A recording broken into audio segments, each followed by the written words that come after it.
The world was not always as it is now. There was once an empire, vast, radiant, terrifying, that ruled the seas with a grip of iron. An island power, armed with fleets that swallowed horizons, its palaces rising like thunderheads of stone and gold. It was said to command knowledge older than the pyramids, secrets carved into temples before memory itself was born.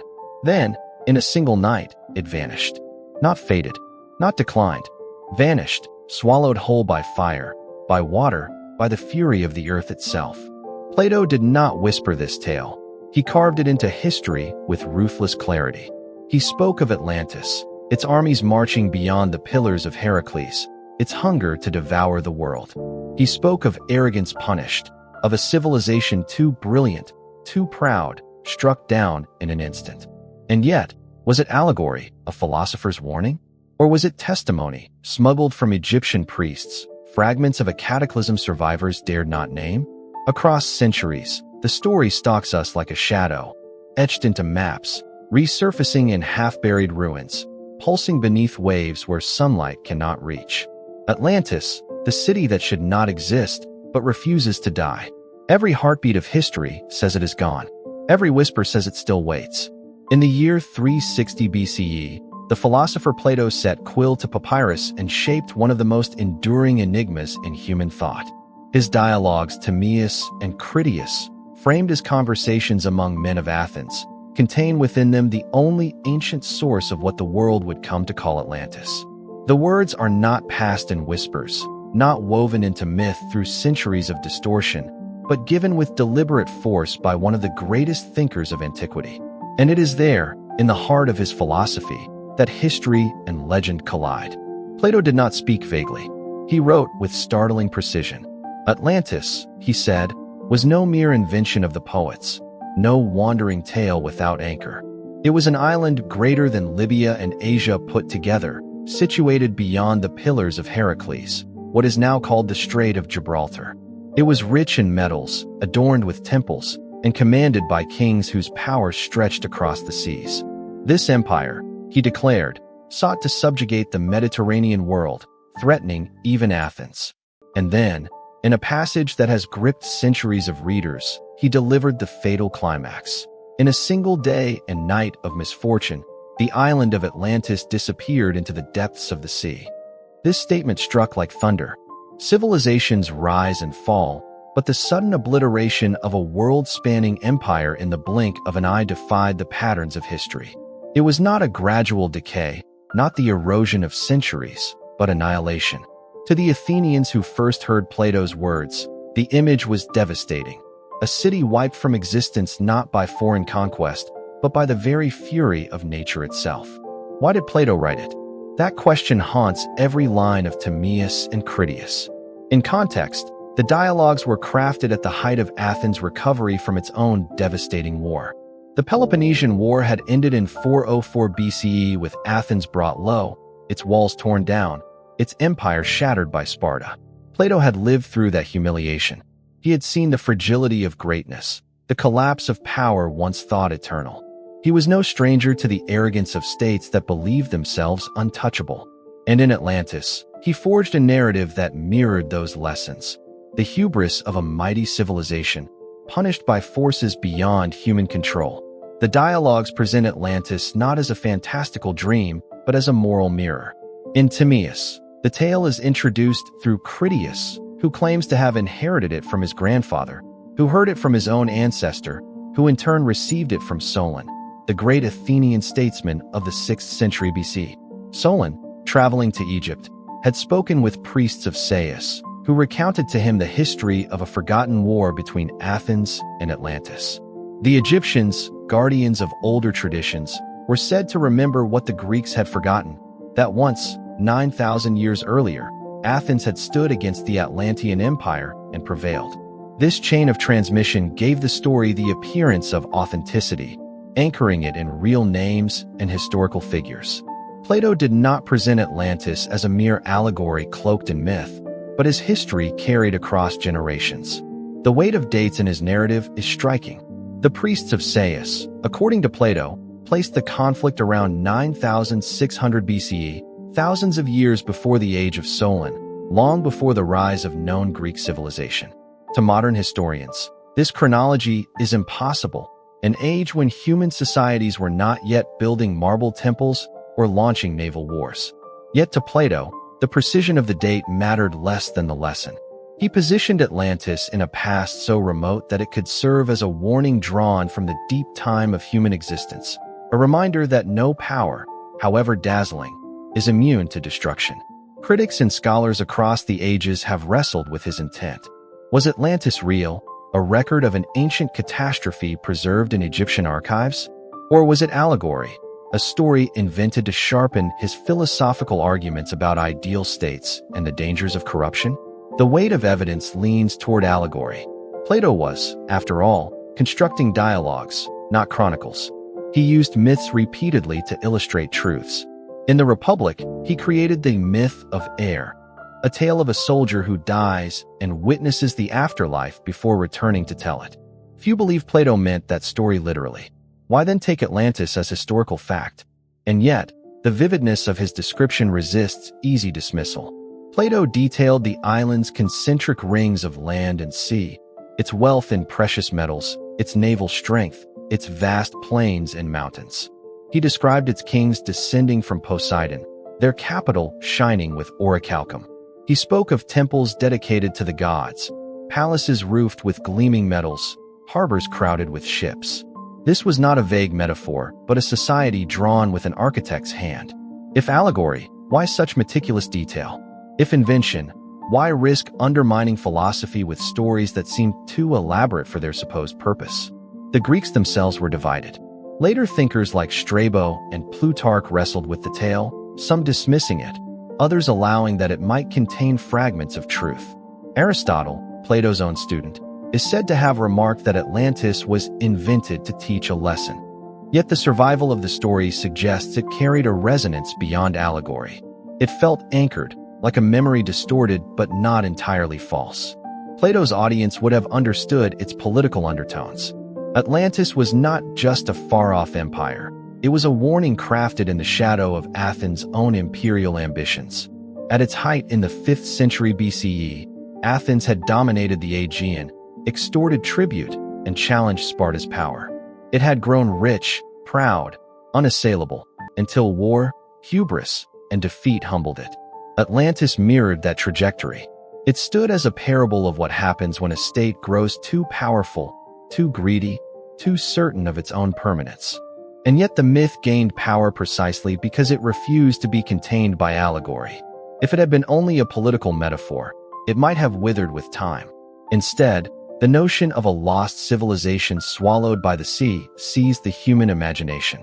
To the people of Plato's world, surrounded by earthquakes, volcanoes, and shifting seas, such destruction was not implausible. They lived in a region scarred by catastrophe. The eruption of Thera around 1600 BCE, which devastated the Minoan world, was still remembered in myth.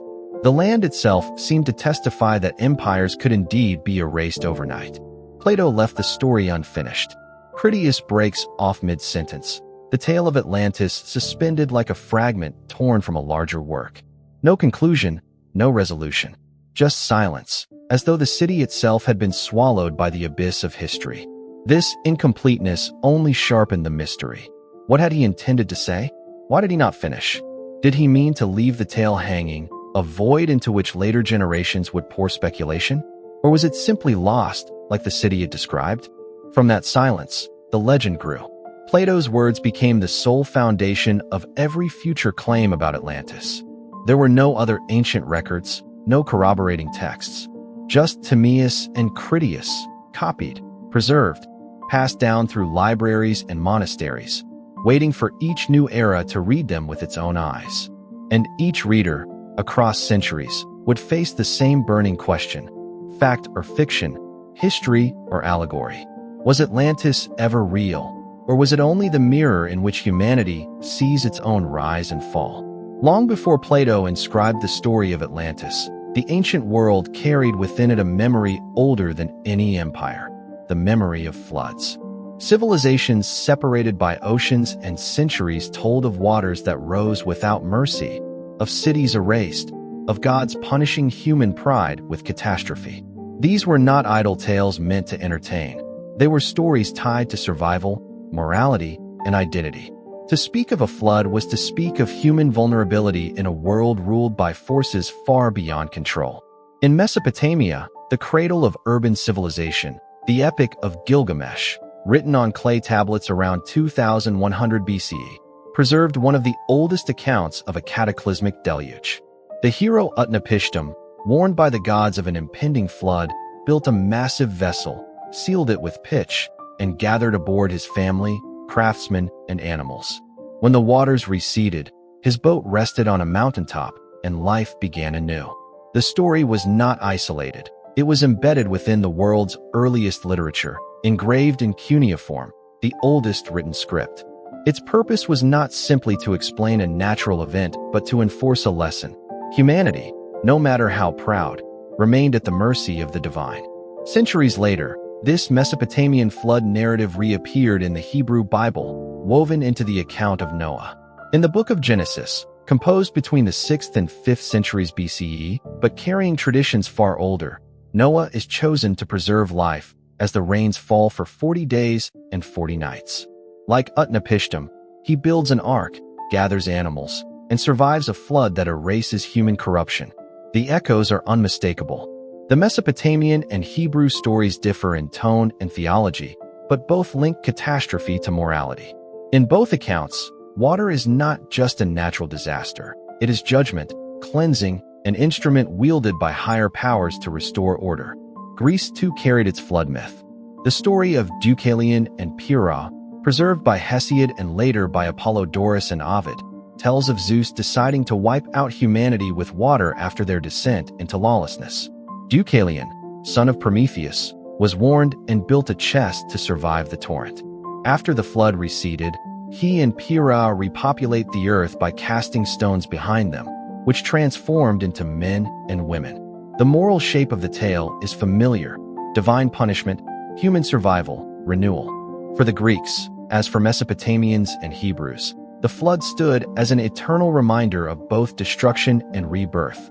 Egypt, though lacking a central deluge myth of the same form, nevertheless encoded cataclysm into its traditions.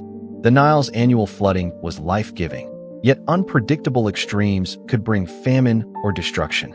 Egyptian priests, who preserved records for millennia, spoke of cycles of chaos and renewal, a rhythm they tied to the balance of Ma'at, the cosmic order.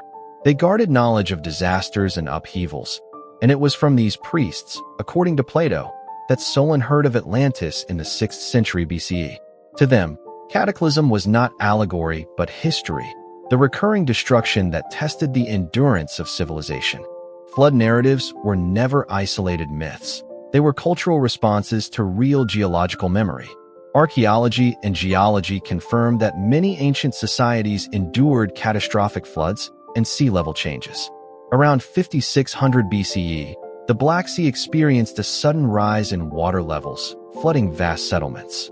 In Mesopotamia, sediment layers revealed destructive river floods that periodically overwhelmed entire cities. In the Aegean, the eruption of Thera around 1600 BCE unleashed tsunamis that devastated the Minoan world. These were not inventions. They were events burned into memory, retold across generations in the only form ancient societies could preserve them: story. The parallels between these traditions and Plato's account of Atlantis are striking. In Timaeus and Critias, Plato speaks of an island empire punished by nature, destroyed in a sudden catastrophe. His description is not only a moral allegory about hubris, it resonates with a long-established pattern in human storytelling. Cataclysm as punishment, collapse as lesson, survival or obliteration as the turning of the cosmic wheel. He would have known the tale of Deucalion, as every educated Greek did. He would have known of Egyptian cycles of destruction, transmitted through their priests. He may have heard echoes of older Mesopotamian traditions through cultural exchange. The flood was a universal language of warning, and Atlantis was written in that tongue. To Plato's audience, the story's resonance was immediate. Athens had itself endured ruin within living memory.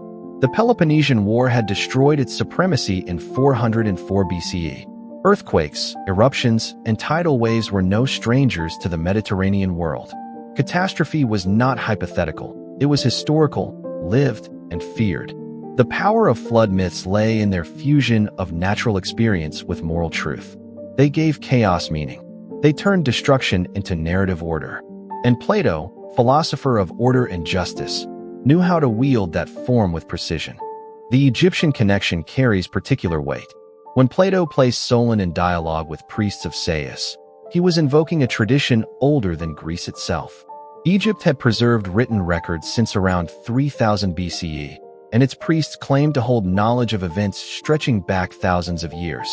To the Greeks, who had only recently mastered writing, this depth of memory seemed unfathomable.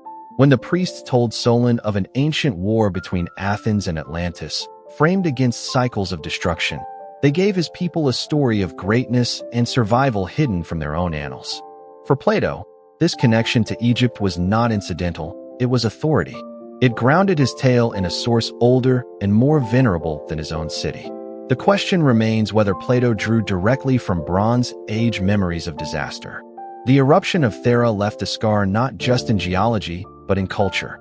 Archaeological evidence shows entire settlements buried beneath volcanic ash, their walls frozen in time. Tsunami deposits found on Crete and along the Aegean coastline confirm waves that would have annihilated fleets and coastal towns. These events, centuries before Plato, could have filtered into oral traditions. By the time he wrote Critias, they may have been reshaped, refracted, and transmuted into the image of Atlantis.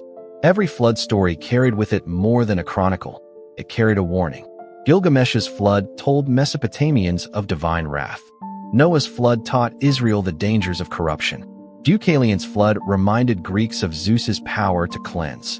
Egyptian cycles underscored the fragility of order. And Plato's Atlantis fit this rhythm with uncanny precision. A world too powerful, too arrogant, extinguished in a single convulsion of nature. These echoes were not coincidence. They were the shared memory of humanity wrestling with the same truth, that civilizations, however mighty, stand always at the edge of annihilation. Plato's audience did not need convincing. They lived surrounded by ruins of forgotten cultures, broken walls, half-buried cities. They knew of Troy, once mighty, now a mound. They knew of Mycenae, already in decline centuries before. They knew of peoples erased by war, famine, or the Earth's own violence. Atlantis, whether real or allegory, was the continuation of that chorus. Another voice in the great litany of warnings carried across the ancient world, echoing from clay tablets, temple walls, and oral traditions that stretched back into the shadows of prehistory. The world of the Bronze Age was a world of dazzling power and sudden fragility. Across the Mediterranean, civilizations thrived. Minoans on Crete, Mycenaeans in Greece, Hittites in Anatolia, Egyptians along the Nile. Palaces rose, fleets commanded the seas, trade routes tied continents together. Yet beneath this brilliance lay instability, for the earth itself, the sea, and the ambitions of men were forces that no wall, fleet, or empire could withstand. When Plato wrote of Atlantis swallowed in a single day and night of misfortune, he may not have been inventing an impossibility, but rather echoing events burned into the memory of the ancient world. The eruption of Thera, modern Santorini, around 1600 BCE was one of the most violent volcanic events in recorded prehistory. The island exploded with a force estimated to be hundreds of times greater than Krakatoa in 1883. Ash clouds rose into the stratosphere, blanketing the Aegean and beyond, while pyroclastic flows tore across the island. The sea itself convulsed. Tsunamis surged outward, striking the coastlines of Crete and the Aegean islands with devastating impact. Archaeological excavations at Akrotiri, preserved beneath meters of volcanic ash, reveal a flourishing settlement frozen in time. Multi-story houses with frescoes, advanced plumbing, and evidence of a sophisticated culture suddenly extinguished. The Minoan civilization, long dominant in the region, never fully recovered.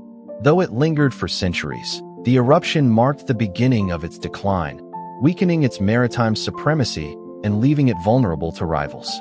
The memory of such destruction would not fade quickly.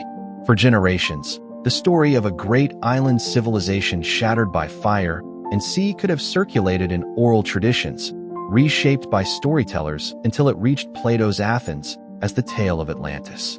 The parallels are unmistakable: a wealthy maritime culture, wiped out by sudden catastrophe, swallowed by forces beyond human control. The destruction of Thera may not have been Atlantis, but it set a precedent for how ancient peoples understood the fragility of empires. Yet the eruption of Thera was only one of many cataclysms that haunted the Mediterranean.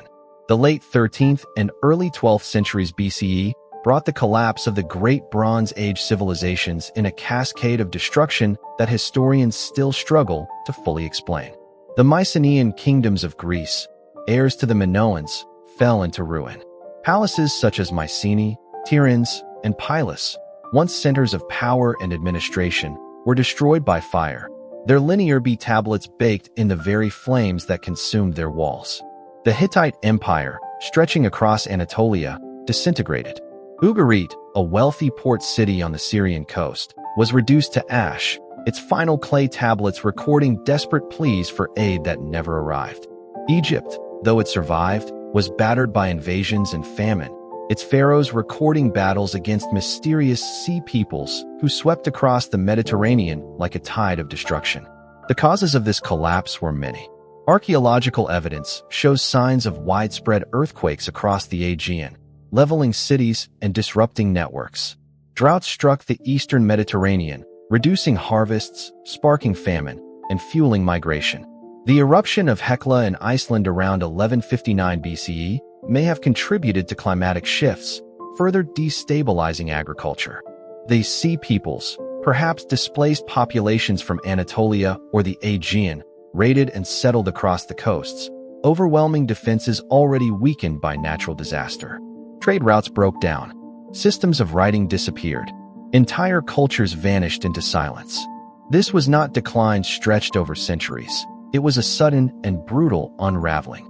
Between 1200 and 1150 BCE, within the span of a single human lifetime, the interconnected world of the Bronze Age collapsed. Historians refer to it as the Bronze Age collapse, but for those who lived through it, it was nothing less than apocalypse. To later generations, stories of once great cities erased in fire, sea, and famine must have carried the weight of warning. Plato's audience, centuries removed but still surrounded by the ruins of Mycenaean fortresses, would have recognized in Atlantis a reflection of that pattern: greatness consumed by catastrophe. The Mediterranean is a region where the earth itself is unstable. The tectonic plates beneath constantly shift, birthing earthquakes and volcanic eruptions with devastating regularity. Ancient writers, from Thucydides to Strabo, recorded accounts of quakes that swallowed towns and reshaped coastlines. Tsunami deposits found in Crete, Cyprus, and the Levant testify to waves that surged inland, leaving destruction in their wake. Plato's description of Atlantis disappearing beneath the sea resonates with this lived reality. Entire ports could vanish, harbors could be lifted or dropped by seismic shifts, coastlines redrawn overnight.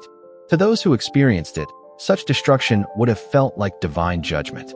The eruption of Thera and the collapse of the Bronze Age were not isolated. They were reminders that civilizations rested on fragile ground. Plato, writing in 360 BCE, lived in a Greece still haunted by ruins and oral traditions of those events.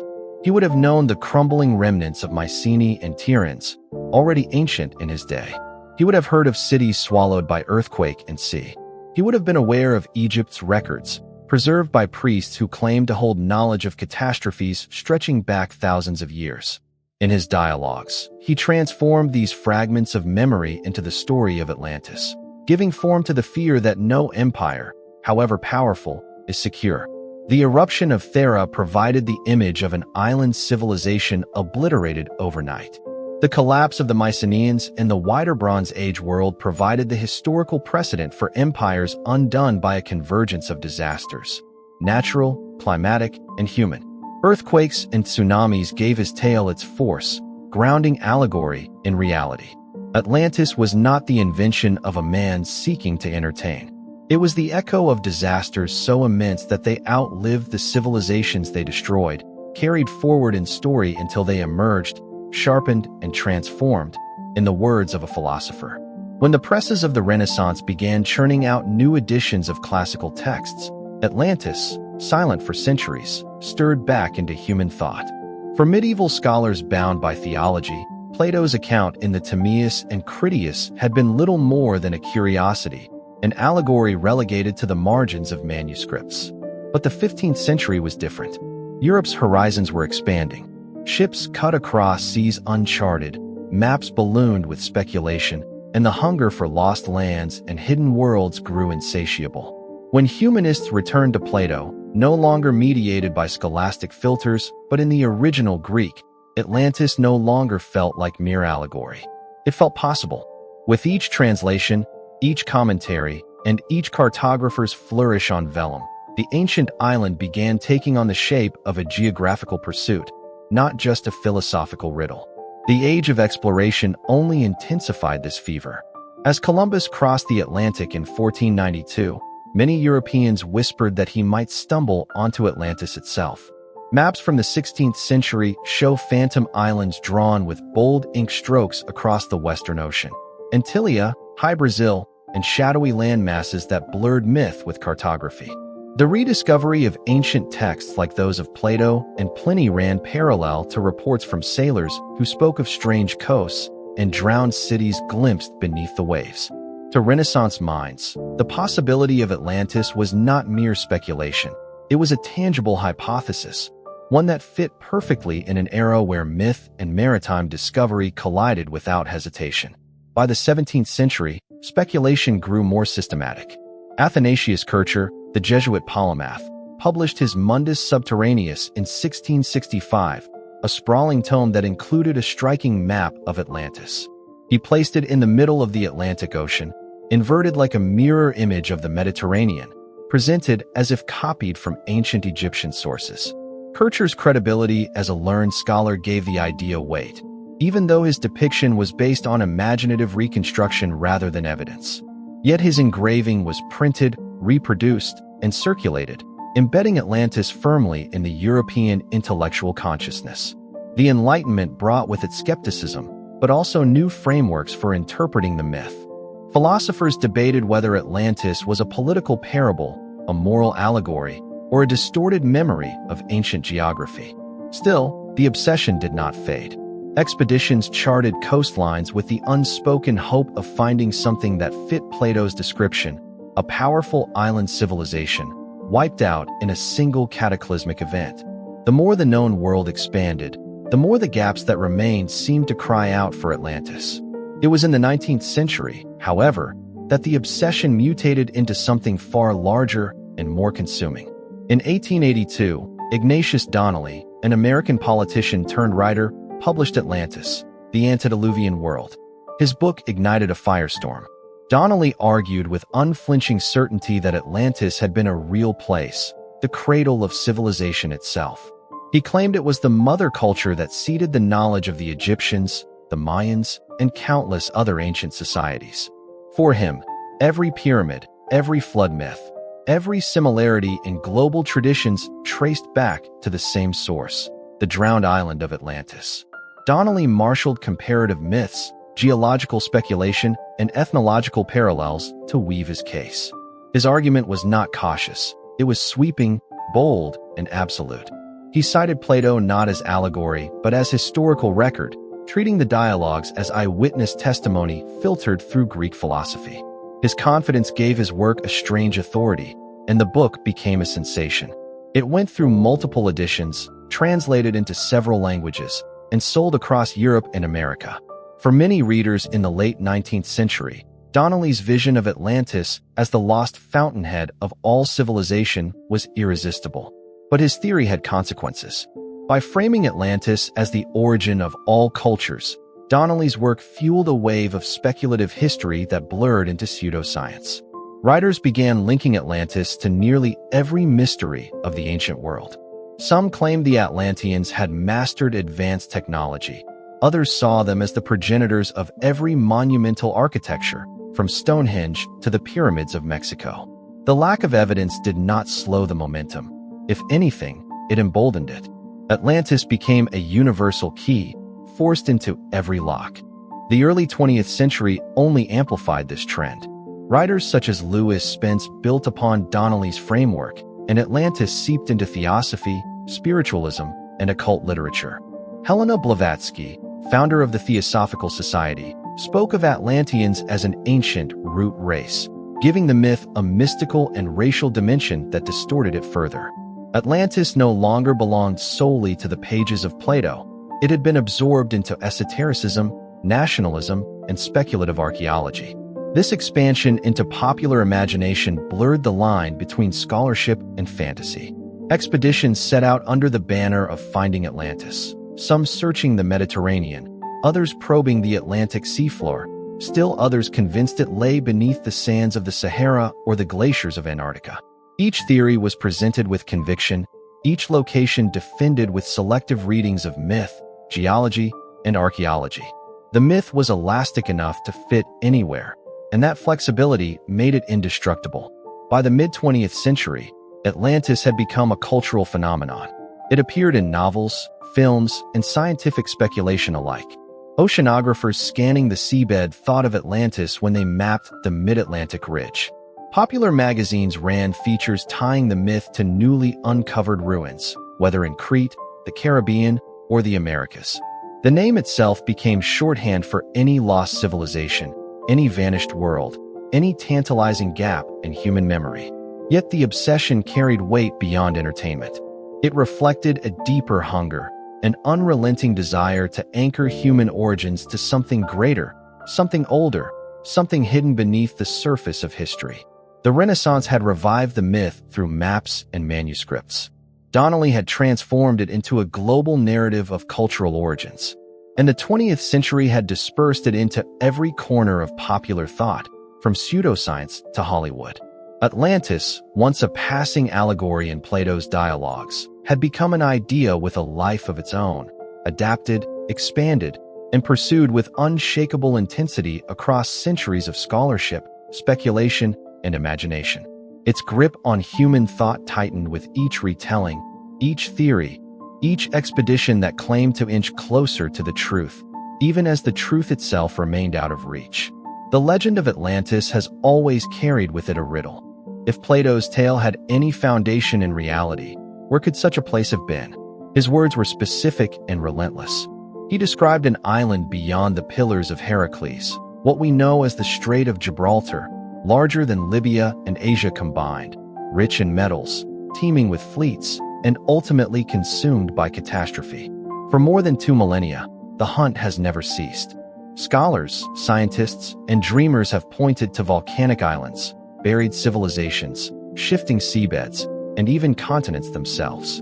Each theory has drawn its supporters with compelling evidence, and each has faced devastating challenges that leave the question open. The debate is not just about geography. It is about the tension between myth and memory, about whether human history is hiding an entire civilization that time erased. The volcanic island of Santorini, ancient Thera, remains one of the most striking candidates. Around 1600 BCE, one of the most violent eruptions in human history tore the island apart. The explosion was so immense that it reshaped the Aegean Sea, collapsing the island's core into a vast caldera and unleashing tsunamis that battered distant shores. Archaeologists unearthed Akrotiri, a city on Santorini preserved beneath ash, revealing multi-storied houses, frescoes, advanced drainage systems, and evidence of a flourishing maritime trade. This was no primitive community. It was a sophisticated society that thrived in the very era Plato describes Atlantis as existing, long before his own time.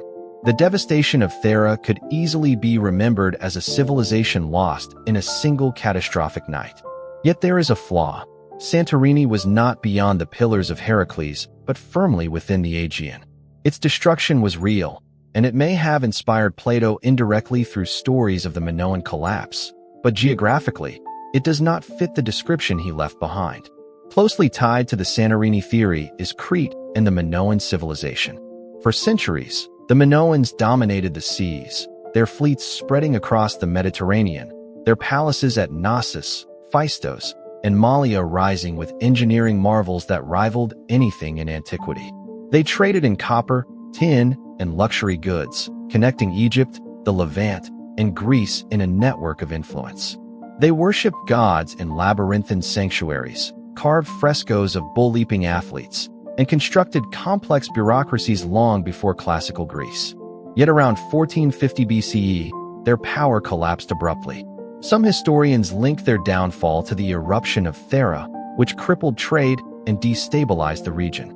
For others, it was the Mycenaeans of mainland Greece who delivered the final blow.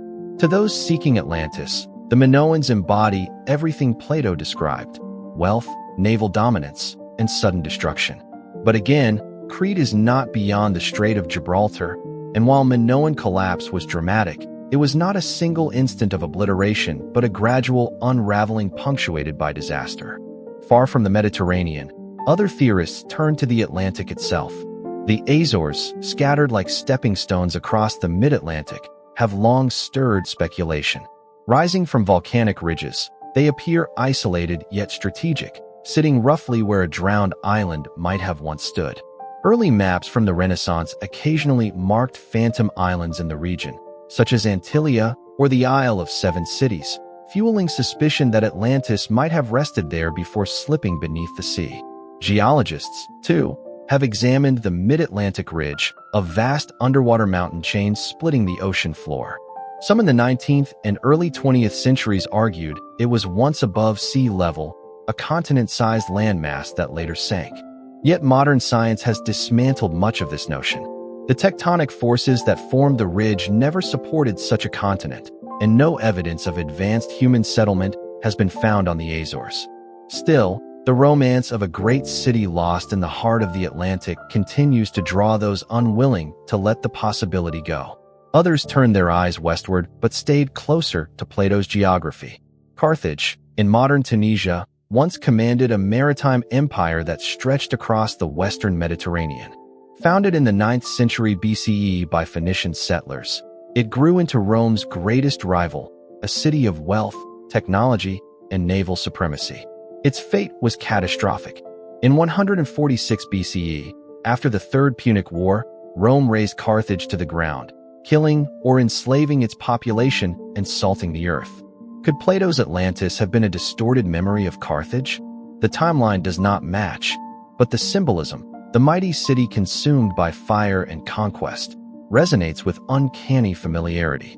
Even more tantalizing is Tartessos, an ancient Iberian civilization located in what is now Andalusia, near the Guadalquivir River. Flourishing between the 9th and 6th centuries BCE, Tartessos was rich in silver, copper, and trade. Classical sources spoke of its wealth and mysterious culture, with some suggesting Greek colonists once interacted with it. When Tartessos vanished from historical record, speculation grew that it had been swept away by a flood or swallowed by the sea. The site of Dinana National Park has even yielded geological evidence of ancient inundation. For many, Tartessos is one of the most credible candidates. West of Greece, near the Pillars of Heracles, a wealthy maritime culture, lost from view with little explanation. But the scale of Tartessos never matched Plato's description of a world-spanning empire, leaving the theory compelling but incomplete. Beyond these possibilities lie the outliers, the radical theories that stretch imagination but refuse to disappear. Some have looked to the Americas, suggesting Plato's description of a land larger than Libya and Asia was a distorted echo of knowledge about the New World. Columbus himself read classical texts and may have been influenced by the idea of Atlantis when he crossed the ocean in 1492. Yet there is no direct evidence linking Atlantis to any pre-Columbian culture, though myths of great floods exist across the Americas. Others have suggested Antarctica, pointing to Charles Hapgood's controversial theory of crustal displacement, in which an ancient civilization was buried under ice after the continent shifted to its present polar position. Though largely rejected by scientists, the theory found supporters among alternative historians and captured the imagination of those unwilling to accept Plato's words as mere allegory. What unites all these theories is not just geography, but human desire for Atlantis to be real. Each proposed site carries fragments of Plato's tale: catastrophe, wealth, maritime power, sudden loss. Santorini and Crete bring volcanic fire and collapse. Tartessos whispers of a forgotten culture drowned by flood. The Azores tempt with their lonely volcanic peaks. Carthage embodies arrogance punished and glory reduced to ashes. Even Antarctica, locked in ice, offers the allure of a hidden truth buried from human eyes. Yet with every candidate comes contradiction, every piece of evidence undone by another. It is this constant tension between possibility and impossibility that ensures the legend remains alive, never silenced, never solved.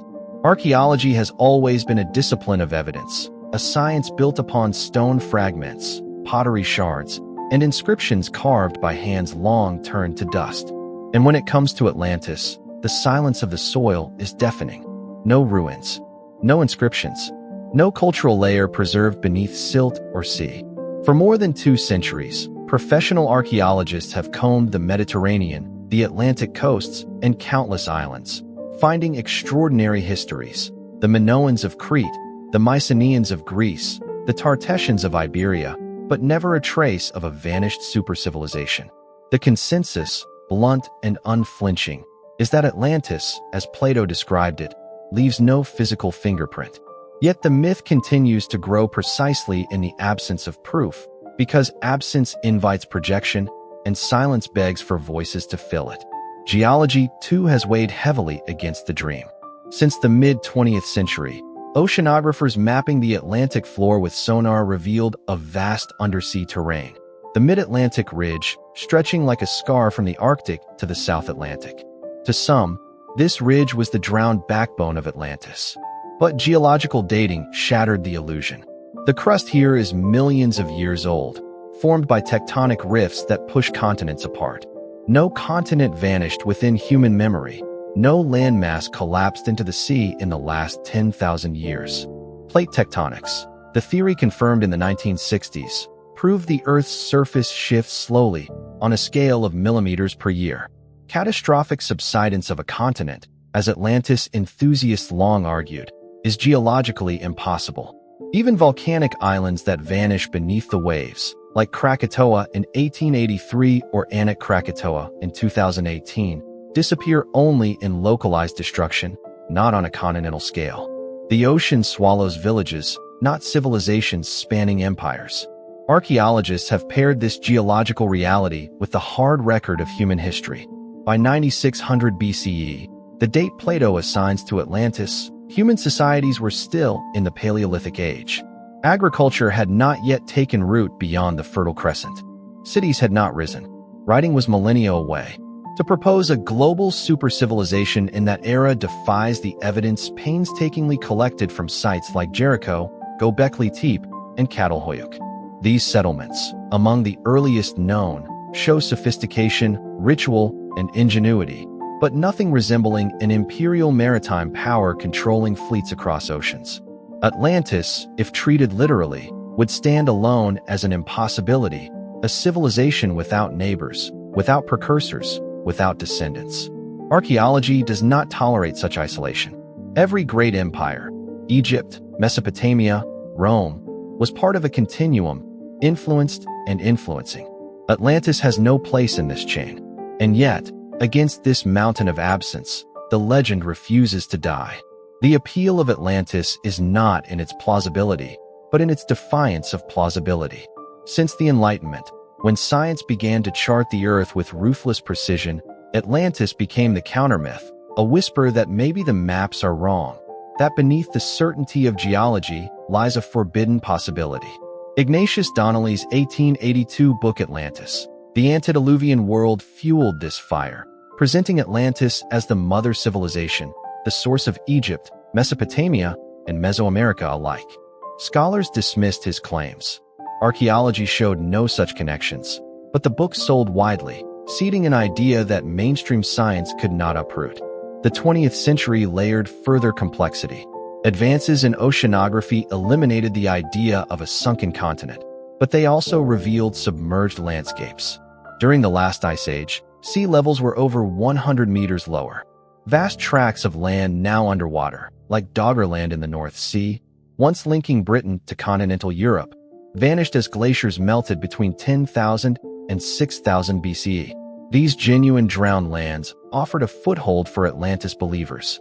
If Doggerland could vanish, why not Atlantis? But the archaeology of Doggerland, reconstructed through pollen samples, bones, and stone tools dredged from the seabed, shows Mesolithic hunter-gatherers, not imperial fleets. The science demonstrates the scale of human loss, but not the grandeur Plato described. Still, the appeal persists. Atlantis endures because it is not just about geology or archaeology. It is about human longing for what lies just beyond reach. Myths thrive where facts end. For every archaeologist presenting stratigraphic layers, there is a writer asking why Plato's words should be dismissed so quickly. Was he inventing allegory, as most scholars argue, or repeating a garbled memory of older catastrophes, like the eruption of Thera around 1600 BCE that shattered the Minoan world? The possibility, however remote, electrifies. The mind clings to it because it suggests the earth hides not just bones and pottery, but entire forgotten epics. And here lies the tension, the collision between myth and science. Archaeologists demand context, datable artifacts, patterns that align with what is already known. Pseudoscience thrives in the gaps, connecting dots that do not belong together, building bridges between Egyptian pyramids and Mayan temples, claiming transatlantic contact where none is supported.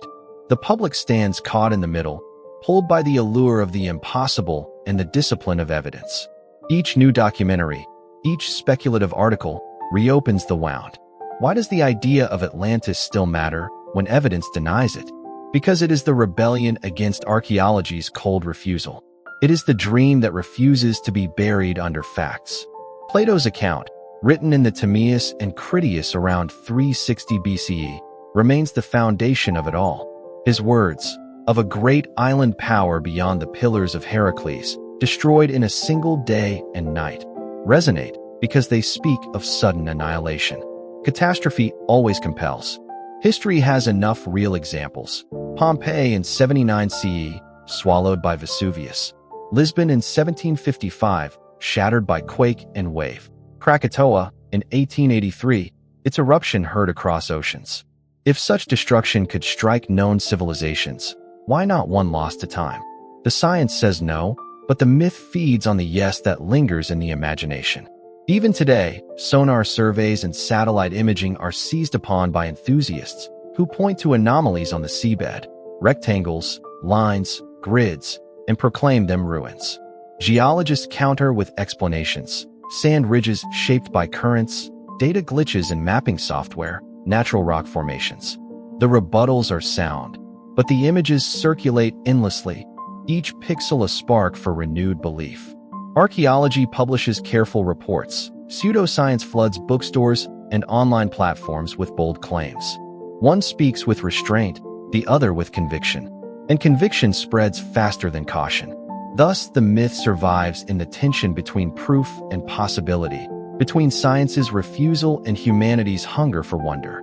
Archaeologists will continue to dig, geologists will continue to map, and still Atlantis will loom, untouched, a phantom of history.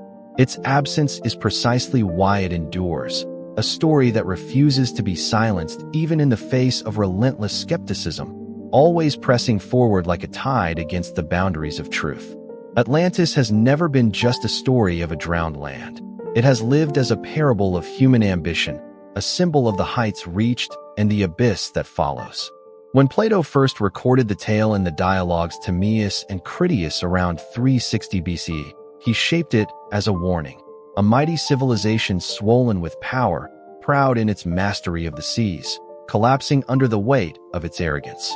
That image, of brilliance undone by hubris, burned itself into history and never faded.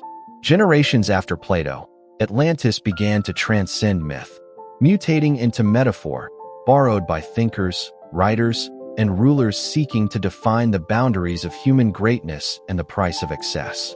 In the early 17th century, Francis Bacon took hold of Atlantis and reshaped it to suit the modern age.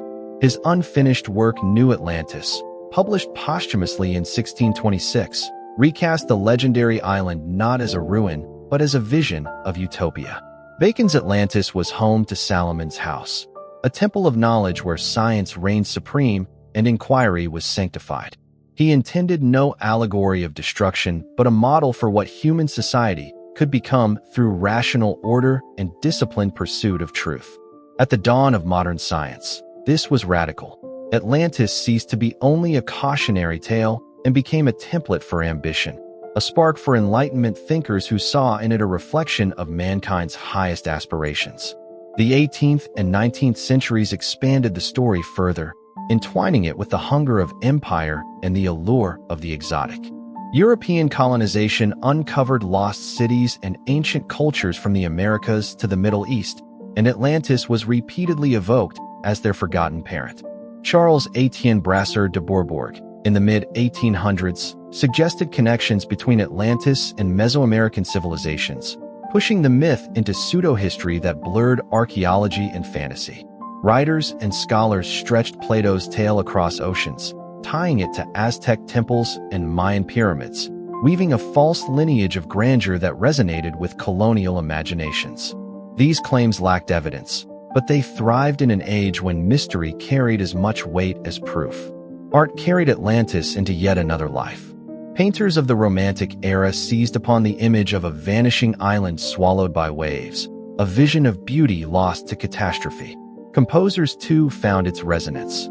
Ignatius Sancho in the 18th century, and later Richard Wagner, folded Atlantis into their works, binding myth to music that reached the public with emotional force. By the late 19th century, Jules Verne carried the tale under the seas in 20,000 Leagues Under the Sea, 1870, casting Captain Nemo among ruins that bore unmistakable traces of Atlantis. The myth had become not merely allegory or utopia, but a stage upon which imagination could run unbound. In the 20th century, Atlantis absorbed the anxieties of modernity. Theosophists such as Helena Blavatsky in the 1880s claimed Atlantis was not allegory but literal truth, tied to mystical root races and secret wisdom lost in the flood. These ideas, though unfounded, influenced occult traditions and fringe movements throughout Europe and America, binding Atlantis to esoteric doctrines. Later, during the 1930s, Nazi ideologues twisted the story into a racial myth, claiming connections between their imagined Aryan origins and a vanished Atlantic civilization. In their hands, Atlantis was no longer metaphor or warning, but a weapon of propaganda, a distortion that carried disastrous consequences. At the same time, Atlantis remained fertile ground for art and popular culture. In 1938, the American pulp writer Clark Ashton Smith filled his Atlantis tales with visions of decadence and doom. Comic books in the 1940s and 1950s introduced characters like Namor the Submariner, ruler of a sunken kingdom unmistakably modeled after Atlantis, giving the myth a new pulse in modern storytelling. Films followed: Disney's Atlantis, The Lost Empire in 2001, or earlier silent films and radio dramas, each reshaping the tale for new audiences. Atlantis became elastic, endlessly reimagined, yet always haunted by the original duality: utopia and downfall, vision and ruin. What sustains Atlantis is not evidence, but necessity. Human history is marked by the rise and fall of empires, and Atlantis distills that rhythm into a single, unforgettable image. When Rome collapsed in 476 CE, chroniclers compared it to a city swallowed by the sea. When Lisbon was struck by the catastrophic earthquake and tsunami of 1755, killing tens of thousands, Europeans spoke of Atlantis returning to claim its victims. Each age found in the myth a mirror for its own fears and its own longing. The terror of destruction, the ache for a golden age lost, the yearning for perfection that lies just beyond reach. The enduring power of Atlantis lies in its refusal to vanish. Rational voices have long insisted it was nothing more than Plato's moral fable. Historians emphasize that no evidence has ever placed Atlantis in the strata of Earth or the sediments of the sea. Geologists trace tectonic shifts and volcanic eruptions without finding signs of a continent swallowed whole. Archaeologists sift ruins from Crete to the Americas, proving histories that need no lost parent civilization to explain their grandeur. Yet none of it has ended the story. Atlantis persists, not in stone or soil, but in the imagination. Every retelling keeps it alive. Bacon's Utopia, Blavatsky's occult Atlantis, Verne's Drowned City, Disney's animated kingdom. Each one feeds the cycle, reshaping the myth while tightening its grip. For some it warns against pride. For others it promises a paradise to be reclaimed. For still others it speaks of conspiracy, hidden truths, suppressed knowledge. Atlantis refuses to die because it carries all these meanings at once, shifting shape to match the age, an eternal echo of human ambition and fragility. The legend is not static. It mutates with culture, bending to the will of the storyteller, absorbing the triumphs and failures of history itself. It endures not in ruins beneath the waves, but in the restless human search for meaning, in the hunger for a golden past that explains the present and hints at what might come. Atlantis remains, not as place, but as reflection, a timeless surface in which humanity peers and always finds itself staring back.